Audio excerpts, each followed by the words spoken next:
အားလုံးပဲမင်္ဂလာပါဒီနေ့မှာကြတော့ဒီနီကိုလာရဲ့အယူဆိုတဲ့အကြောင်းအရာလေးနဲ့ကျွန်တော်အနေငယ်ဝေမျှချင်တာဖြစ်တယ်အဲ့တော့တမန်ကျမ်းစာထဲမှာနီကိုလာရဲ့အယူကဘာဖြစ်တယ်လဲဆိုတဲ့အရာလေးကိုဒီနေ့အတူတူကဆင်ခြင်လေ့လာပွင့်တွေကျွန်တော်နှိုးဆော်ချင်တာဖြစ်တယ်အဲ့တော့ပြတိကျမ်းလေးကိုကျွန်တော်တစ်ချက်ဖတ်ချင်တာဖြစ်တယ်နှစ်ထဲမှာပေါ့နော်ပေရကန်တင်တော့အဲ့တော့ပြတိကျမ်းထဲမှာနီကိုလာတို့ရဲ့တပိလူရဲ့အယူကိုဖျားခင်ကမုန်းတယ်ဆိုမှကျမ်းစာထဲမှာဖော်ပြထားတာဖြစ်တယ်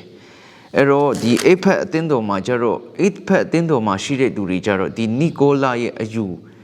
ကိုလက်မခံကြဘူးဆိုပြီးမှတွေ့ရတယ်ဒါပေမဲ့ပေရကန်အသင်းတော်ထဲမှာကျတော့အခန်းငယ်14ကနေဖတ်ချင်တာဖြစ်တယ်အခန်းကြီးနဲ့ငယ်ဆက်တူတော်လေဣတိလမြို့သားတို့သည်ယုတ်ထုရှိမှပူဇော်သောရစ်ကောင်ကိုစားခြင်းက၎င်းမတရားသောမိထုံကိုပြုခြင်းက၎င်း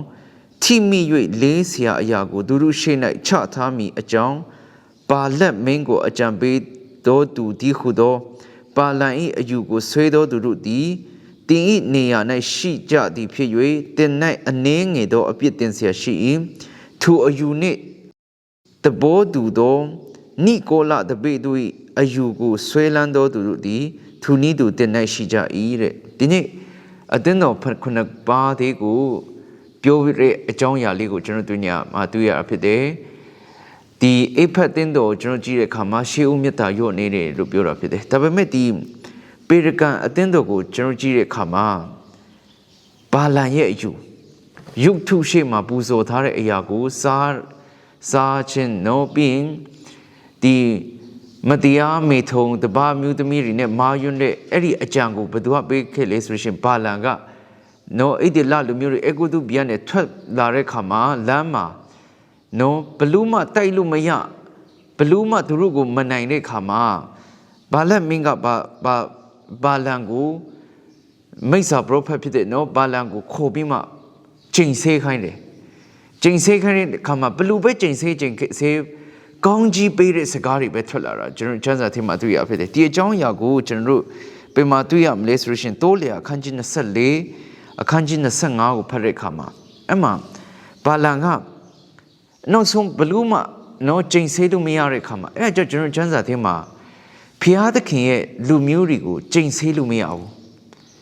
ဒါပေမဲ့အဲ့ဒီလူတွေကဘလူဖြစ်တယ်လေဆိုလို့ရှိရင်ဖျားခင်ရဲ့လူမျိုးတွေကိုကျိန်ဆေးတဲ့အခါမှာကျိန်ဆေးလို့မရပေမဲ့အဲ့ဒီဖျားသခင်ရဲ့လူတွေဟာဖျားသခင်ရဲ့တဘောဖျားသခင်ရဲ့နောက်ကိုမလိုက်ဘဲနဲ့မိမိအလိုဆန္ဒတိုင်းအသက်ရှင်လာတဲ့အခါမှာဖျားသခင်ကသူတို့ကိုစီရင်နေဆိုရကျွန်တော်တွေ့ရဖြစ်တယ်အဲ့ဒါကြောင့်ဘာလန်ကအကြံပေးလေဆိုရှင်ဖျားခင်လူတွေကိုကျိန်ဆေးလို့မရဘူးဒါပေမဲ့ဘာလို့ဆိုရရှင်ယုတ်ထုရှိတဲ့နော်ယုတ်ထုပူဇော်တဲ့နေရာတွေပွဲလန်းတွေကိုတွားခိုင်းတယ်အဲ့ဒီຢာတွေနဲ့ပေါင်းဖော်ခိုင်းတယ်ဖျားမနစ်တဲ့အရာတွေကိုလှုပ်ဆောင်ဖို့အတွက်လှုပ်ဆောင်ခိုင်းဖို့အတွက်အကြံပေးရပေါ့ပြီးရင်ဒီမတရားသောမေထုံတပါမျိုးသမီးတွေနဲ့နော်မာယွန်းခိုင်းတယ်အဲ့ဒီချိန်မှာဘုရားသခင်တခြားလူတွေကစစ်တိုက်ဆရာတော်မလို့ပါလေဘုရားသခင်ကသူတို့အိဒီလလူမျိုးတွေကိုစီရင်လိုက်မယ်ဆိုမှအကြံပေးတာဖြစ်တယ်နော်အဲ့လိုလှုပ်ဆောင်တဲ့အခါမှာဘုရားသခင်ကအဲ့ဒီအပြစ်တွေကိုအင်မတန်မှ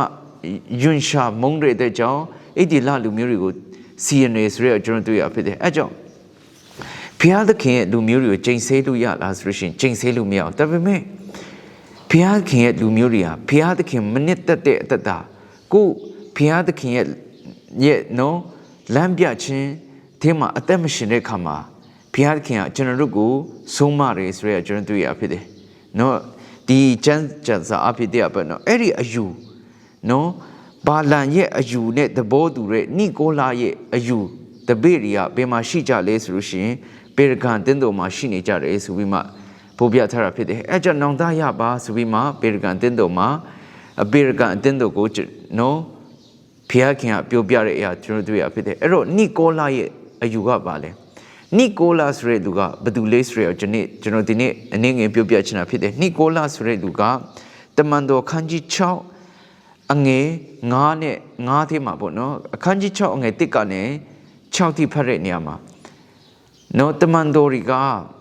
လူတွေများစွာပြောင်းလဲလာတယ်အဲ့လိုမျိုးဖြစ်တဲ့အချိန်မှာအလုတ်ကျွေးတွေလှုပ်ဖို့ပြီးရင်သူတို့ကတရားတွေပြန်လေတွင်တင်ဖို့အဲ့လိုမျိုးအိမ်မတမအလုတ်တွေများလာတဲ့ခါမှာတင်းထောက်တွေရွေးချယ်တဲ့အထဲမှာဒီနိကိုလာရောပါခဲ့တာဖြစ်တယ်အဲ့ဒီနိကိုလာဆိုတဲ့သူကတကယ် national window နဲ့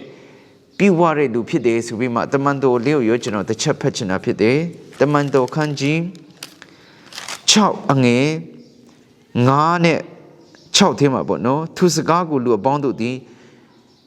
နော်ဒီလုံကျွေးခြင်းမှုတွေကိုလှုပ်ဆောင်ဖို့အတွက်တင်းထောက်ကိုရွေးချယ်ကြရအောင်ဆိုမှတမန်တော်တွေပြောတဲ့အရာကိုလူတွေအားလုံးလည်းလက်ခံတယ်အဲ့ဒါကြောင့်အဲ့ဒီနော်ငါဒီမှာသူစကားကိုလူအဆုဝေးအပေါင်းတို့သည်နှစ်သက်ကြသဖြင့်ယုံကြည်ခြင်းနှင့်၎င်းတက်ရှင်သောဝိညာဉ်နှင့်၎င်းပြည့်စုံသောတသေဖန်မှစ၍ဖိလိပ္ပုပြောခေါ်နိကနောတိမုန်ဘာမေနယူဒဘာသာဝင်သောအန်တေအုပ်မြို့သားနိကိုလာတို့ကိုရွေးကောက်၍တမန်တော်တို့ရှေ့၌ထားကြ၏တမန်တော်တို့သည်လည်းဆုတောင်းပြီးလင်သူတို့၏ခေါင်းပေါ်၌လက်ကိုတင်ကြ၏တဲ့ဒီထဲမှာဘယ်သူပါလဲဆိုလို့ရှိရင်ယူဒဘာသာဝင်ဖြစ်တဲ့အန်ဒီအုပ်မြို့သားနိကိုလာရောပါတာဖြစ်တယ်လှုပ်ကြွေးခြင်းမှုတွေကိုလှုပ်ဆောင်ဖို့အတွက်သူတို့ဒီနေရာမှာရွေးချယ်ကြတာဖြစ်တယ်သူတို့ကတက်ရှင်တော်ဝိညာဉ်နဲ့ပြည်တယ်ပညာနဲ့၎င်းပြည့်စုံလက်အတည်ရှိတော်သူနောက်9ယောက်တို့ကိုရွေးချယ်တဲ့အထဲမှာပါဝင်ခဲ့တာဖြစ်တယ်အဲ့တော့နှစ်ပေါင်း40ကျော်ဝန်းကျင်လောက်ကြာတာတဲ့ခါမှာသူတို့ရဲ့အယူဝါဒကလက်လုံးချနော်လွေးလာရဆိုရကျွန်တော်တွေ့ရဖြစ်တယ်ဒီနေ့ဒီခေတ်ကာလတွေထဲမှာရောကျွန်တော်အသင်းတော်တွေထဲမှာမယုံကြည်သူတွေထဲကနေလာပြီးမှတင်မလားမာယွန်းစွာအဲ့လိုတွင်တင်တဲ့အရာမဟုတ်ဘဲနဲ့တကယ်ယုံကြည်သူတွေထဲမှာတော့မှ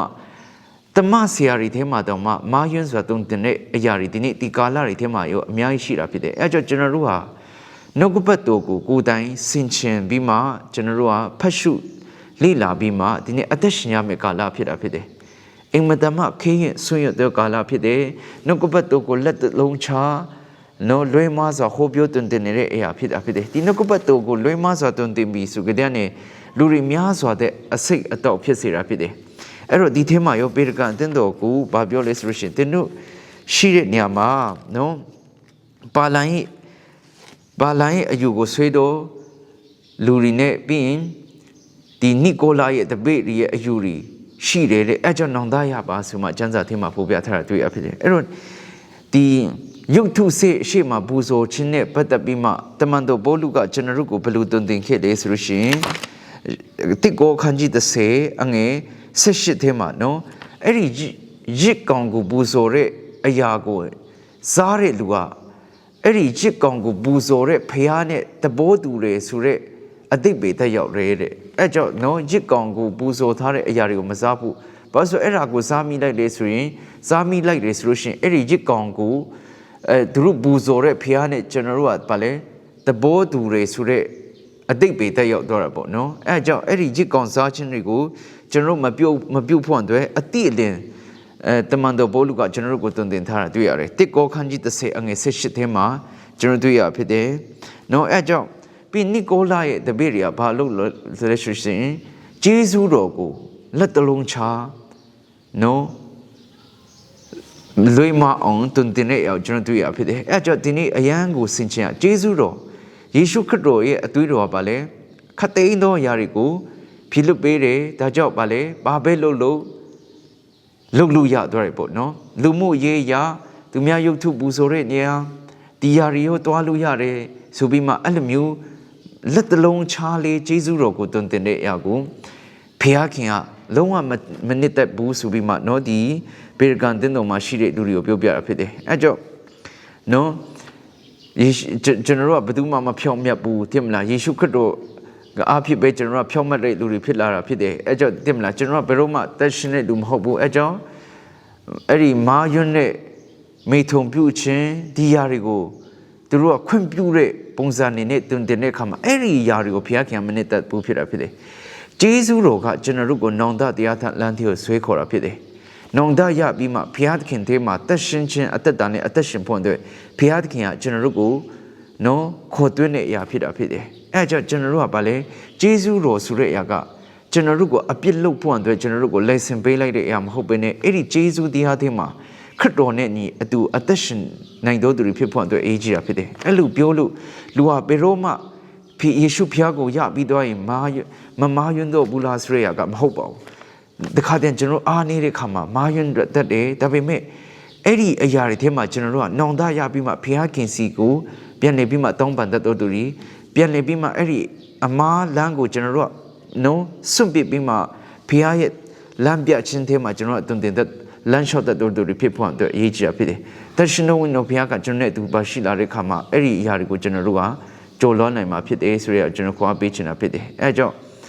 ဒီလက်လုံးချဖို့နော်ဂျေဇုတော်ကိုဟောပြောနေတဲ့အရာကဒီပြာတိကျမ်းထဲမှာနော်ဒီနီကိုလာရဲ့တပည့်တွေကလည်းအဲ့ဒီအရာကိုတုံတင်ခဲ့တယ်ဆိုရဂျေဇုတော်ပဲဘာမစုလို့ရတယ်ဖြစ်မလားဂျေဇုတော်ပဲအပြစ်လုံးရောဘာမှမဖြစ်တော့ဘူးဆိုရတွင်တင်တဲ့အရာတွေအားလုံးကိုဒီနေရာမှာဘယ်လိုဖော်ပြထားလဲဆိုဘုရားကလုံးဝမနစ်သက်ဘူးနောင်တရပါဆိုပြီးမှဖော်ပြထားတာဖြစ်တယ်အဲကြောင့်နီကိုလာရဲ့အယူကဘာလို့လဲဆိုလို့ရှင်နီကိုလာရဲ့အယူဝါဒကမတရားသောမိထုံပြုခြင်းတွေကိုဘာမှဖြစ်ဘူးမိမ့်မ2ယောက်3ယောက်ယူညွတ်ဘာမှမဖြစ်ဘူးဆိုရဲတွင်တင်တဲ့အရာတွေပေါ့နော်ပြီးရင်ယုတ်ထုရှိယုတ်ထုပူဇော်တဲ့နေရာတွေလူမှုရေးရတွားလို့ရတယ်ဆိုပြီးမှအဲ့လိုတွင်တင်တဲ့အရာတွေအဲ့ဒါကတကယ်ကျွန်တော်တို့ကိုဂျေဇုတော်ဆိုပြီးမှလက်တလုံးချကျွန်တော်တို့ကိုလွှဲမစေတဲ့အရာတွေဖြစ်တာဖြစ်တယ်အဲ့ကြောင့်ကျွန်တော်တို့တူးချင်းစီတိုင်းရဲ့အသက်တာထဲမှာနော်ယေရှုခရစ်တော်အဖြစ်ကျွန်တော်ကဗာလဲသာရအသက်ကိုကျွန်တော်ယုံကြည်တယ်စိတ်နှလုံးနဲ့ယုံကြည်တယ်နှုတ်ကအဖြစ်ဝန်ခံတဲ့အခါမှာသာရအသက်ကိုရရှိတဲ့လူတွေဖြစ်တာဖြစ်တယ်ဒါပေမဲ့အဲ့ဒီနေရာမှာပဲကျွန်တော်တို့ကတည်သွားတဲ့လူတွေမဟုတ်ဘဲနဲ့ဆက်ပြီးမှလောကထဲမှာအသက်ရှင်တဲ့အခါမှာနော်ဖေဟာသခင်ရဲ့ဘုန်းတော်ထင်ရှားခြင်းအသက်တာတက်ရှင်ခြင်းအသက်တာထဲမှာအသက်ရှင်ဖို့တဲ့ဖေဟာခင်ကျွန်တော်တို့ကိုအလိုတော်ရှိတာဖြစ်တယ်ဆိုပြီးမှကျွန်တော်ဒီနေ့ခွန်အားပေးချင်တာဖြစ်တယ်အဲ့ဒါကြောင့်ဒီနေ့နော်နီကိုလာရဲ့အယူကိုကျွန်တော်တို့ရဲ့အသက်တာထဲကနေဖေရှားရအောင်နော်ခရစ်တော်ရဲ့ညီလန်းတိုင်းကျွန်တော်တို့အသက်ရှင်ပြီးမှဖေဟာသခင်ရဲ့ဘုန်းတော်ထင်ရှားခြင်းထဲမှာအရောက်ချင်းစီတိုင်းအသက်ရှင်နိုင်ကြပါစေဆိုမှဒီနေ့နှုတ်ကပတ်တော်နည်းငယ်အဖြစ်ခွန်အားပေးချင်တာအမြတ်လို့ဖြစ်တယ်အားလုံးကိုဖခင်ကောင်းချီးပေးပါစေ